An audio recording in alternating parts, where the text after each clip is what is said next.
Going on YouTube, and welcome back to my channel, JoJo Speaks. Thank you all so much for joining me for this being my review for the Real Housewives of Atlanta season 17 episode 11. A couple things I want y'all to do before we get started. As usual, be sure to subscribe to my channel. Press that big white subscribe button. It is free and easy to do. It takes less than a second to mash that thing, so why don't you go ahead and mash it for a brother. Be sure to leave a thumbs up for this video. Let me know you're enjoying the content I'm putting out on my channel. Be sure to leave a comment. Let me know your thoughts on this episode and the season thus far. We're getting close to the end. How do you think things are going? Who are your favorite housewives? Who do you not want to come back next season? Let me know down in the comments. Also, be sure to press the notification bell so you're notified every time I post a new video. And last but certainly not least, be sure to share JoJo Speaks with all your family, friends, and loved ones. Let everybody know JoJo Speaks is out here in these YouTube streets. So, we start out the episode with Shamia going to Cynthia's house. They have a decent conversation. I love the fact that Cynthia is really being used as like the motherly figure or the matriarch of the season. She's the one that's trying to bring everyone together. I do love that aspect of Cynthia this season. Cynthia might as well be a regular housewife because I feel as though Cynthia has more of an integral role in this season than even Phaedra has. Phaedra is just sort of there. Don't know why she's here. Don't know what type of storyline she's bringing. I don't expect to see her have a package at the reunion. We'll see what happens. But anyway, so Cynthia is trying to get Shamia, get her perspective on what's going on with the other girls. She's asking her what's going on with Drew, what's going on with Portia, all of these things. And, you know, Shamia really doesn't, she really doesn't give Cynthia much of any straight answers. She does mention that something about therapy and things of that nature. So it is what it is. But I love seeing Cynthia in this role of bringing the girls together, trying to bring peace and resolution to everything that's going on. We then move on to Portia and Mike. So Mike has been shocked and surprised by this interview that Portia did at this convention of sorts. I don't know exactly where it is that she made this announcement, but she announced that she was in a relationship with both a male and a female. Of course, Mike has already known this, I believe. And Portia is trying to tell him that, you know, I know that you want kids, but, you know, she's trying to talk about that whole thing, the fact that she really doesn't want to do IVF again. She's not interested. Portia clearly does not want another child. Clearly, at least to me, as far as I'm concerned. And Portia then asks Mike to, you know, be patient with her. And, you know, she wants to continue to move slow. I don't know if I'm the only one, but I really don't see any realism in this whole relationship with Mike. It seems as though Portia just brought Mike on as a part of her storyline. I don't see really any chemistry between the two. It doesn't seem like the two are talking as though they're in a relationship. And I guess they're just dating. I guess they're not really in a relationship officially. But yeah, I'm tired of seeing Mike. He's a very nice looking man. You know what I'm saying? Nice big arms, beautiful face, all that good stuff. But he brings nothing to the show, at least not to me. But anyways, I got notes, y'all.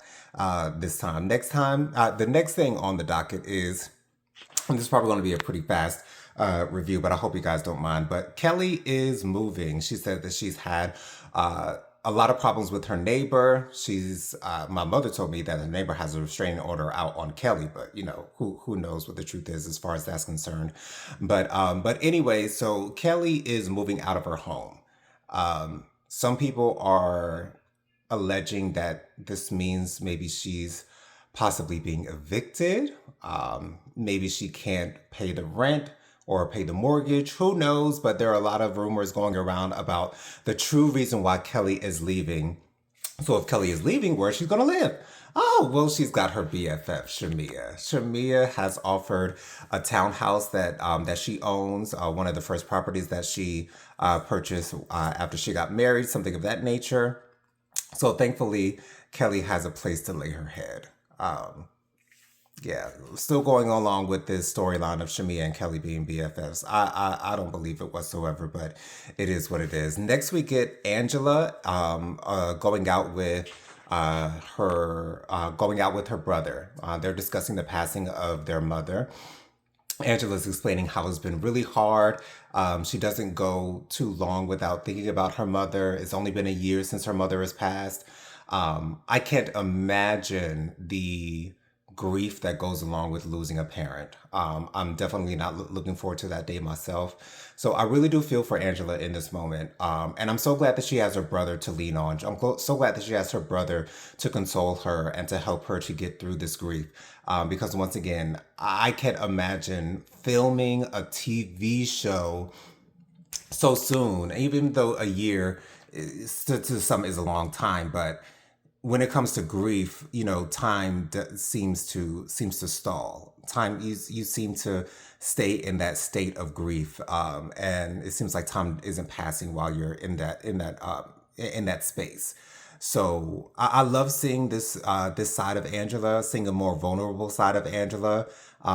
Angela's my favorite this season, hands down, bar none. She is my favorite this season. She has been giving the best reads, at least in my opinion. Her reads for Pinky as well as her reads for Shamia were top notch. So I'm glad that Angela is at least strong enough to be able to still film, even though she's dealing with the grief of her mother. So shout out to Angela.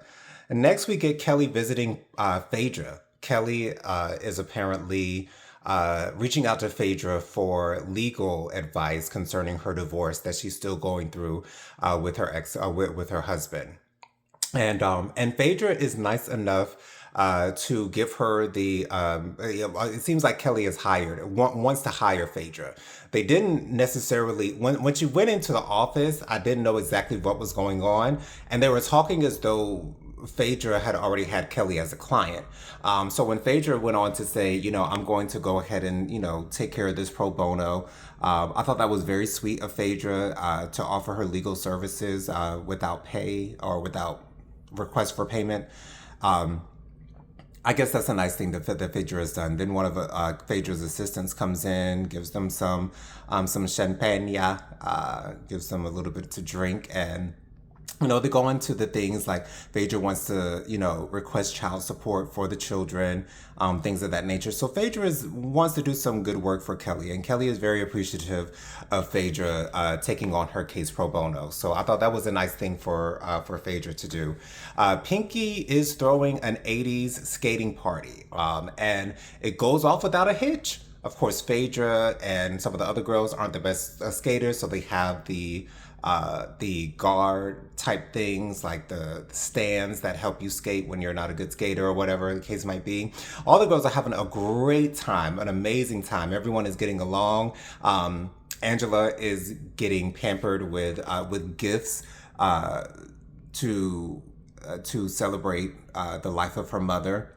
Shamia even, puts their issues aside and gives her a frame, a picture with a frame and a picture of Angela and her mother, which I thought was really, really sweet. And I'm so glad that Shamia was mature enough to be able to put their issues aside to support Angela in this moment. She gets gifts really, honestly, from everybody. And I thought that was really sweet of the girls to support Angela in this way, for sure.